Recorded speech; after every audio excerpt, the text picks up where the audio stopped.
Benjamin Allbright here on Sports Talk Chicago. Benjamin, how do you evaluate Justin Fields' performance on Sunday? That was probably his best game. I mean, if we're being honest, although the bar was pretty low, Chicago fans hate me and they think I hate Justin Fields, which isn't the case.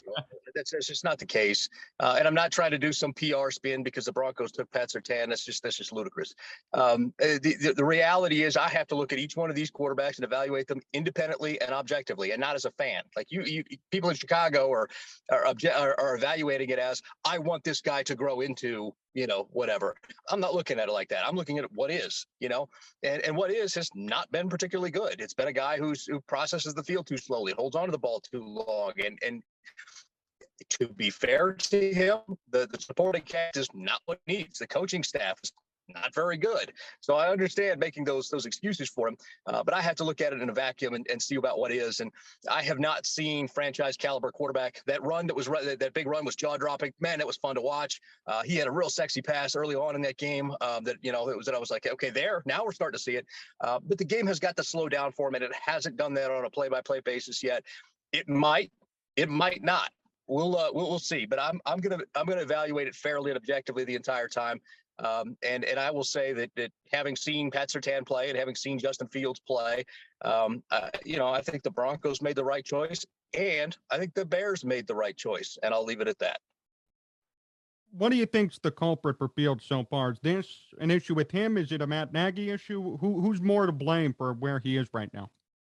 I always hate that. I always hate the whole playing the blame game. That's, is there anything to blame, or is this guy just is what he is from there? And so I like the blame game thing. Are the coaches setting him up to maximize him? No. Is the supporting cast around him where it needs to be for him to succeed? Obviously, no. At the same time, is he a guy that's going to elevate the talent around him? Haven't seen any evidence of that. So, I think those are the questions you have to ask. Right now, the only things Justin Fields can't help the coaches, and he can't help the supporting cast around him. So what he has to do is help the things he can help himself with, which is speeding up that processing clock. And the problem with this is, and we saw it at Ohio State, is he was playing with an elite offensive line and elite wide receivers, and he had more talent than anybody else surrounding him. And he was able to do things like, sit back there and wait forever for one of those track stars to come open and then put the ball to him. And that's why, this misnomer about him having such a great deep ball in college. Yes, he threw a great deep ball, but he also had all year to throw it. He's just not going to get that in the NFL. In the NFL, 3 seconds is too long. Teddy Bridgewater right now here in Denver, he gets 2.91 seconds, and we're talking about holding the ball too long. Fields is is above that at 2.95.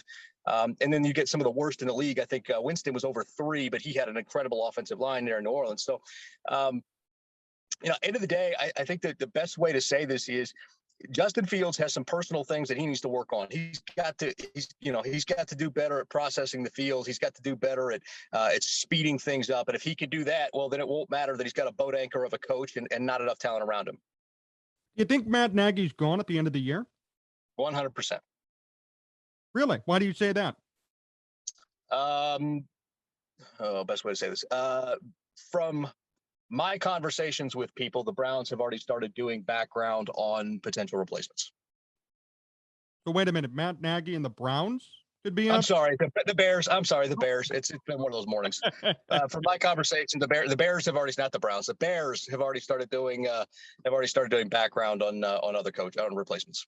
Do you have any names you'd like to drop on who they could be looking at? I'll say Brian Daboll would be the leader in the clubhouse.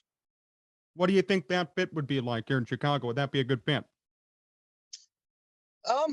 We'll see. I don't know how Brian Daboll's going to be as a head coach. The thing about coordinators and the thing about this kind of stuff is, everybody wants the hot X's and O's guy out there, right?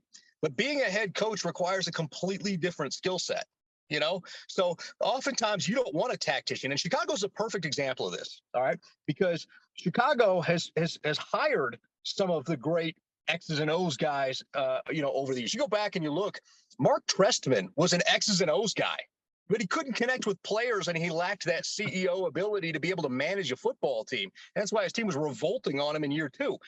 So it's a different skill set to be the head guy. You don't necessarily want the guy that was the best tactician, had the best offense. You want the guy that's able to find that guy and make him his offensive coordinator. And so, does Brian Daboll have that skill set? I've talked to Coach Daboll a few times. He's a nice guy. We follow each other on Twitter, get all that kind of stuff. I believe in him. I think he's probably the best hire in this coming off season, because I don't think Kellen Moore is going to leave Dallas. I think Jerry Jones is going to back a Brinks truck up, and his offensive coordinator might make more money than his head coach. But I think Brian Daboll would be a good hire. It'd be as good as hire as I could think of. You'd have to go through the interview process, and Chicago's got 4 or 5 other guys they're gonna do some background on and do some interviewing on. I think they're going to do an interview with Vance Joseph. I don't know if they're actually going to I don't know if he's actually in contention, but I think they'll do an interview with him. And I'll tell you, Vance Joseph in his first go around in Denver was a disaster. But looking at him now in Arizona, it looks like he's finally got it. So there's something. I think Dan Quinn's going to get some interviews. I don't know if him in Chicago is one that really kind of works, but I think he would get some interviews. There's other guys out there. Nathaniel Hackett's going to get some interviews. And then there'll be plenty of other names, as it goes on. But out of the crop that's coming up this year, I think you have to look at Daboll as the leader in the clubhouse. How do you think he'd mesh with Justin Fields? Would that be a good connection to have? Well, yes, I think it could be. I think that what Daboll has to do personally is commit to running with the running back a little bit more. A lot of his offense is predicated on the fact that the quarterback has legs and can do that. And when you've got a body like Josh Allen, that's a little bit easier, to take all those hits. When you've got a body like Justin Fields, you don't want him taking as many hits as Josh Allen is taking, doing all this kind of stuff. So yeah, you want Justin to use his legs and take advantage of that, but you also want to take the hits off of him in a lot of ways and utilize the run game a little more. So if you're Brian Daboll, one of the things he's going to have to do is adjust a little bit in what he does on offense and run the football with the backs a little bit more. Plus, they've just got to improve that offensive line across the board. That's really Chicago's main problem on offense right now, outside of scheme.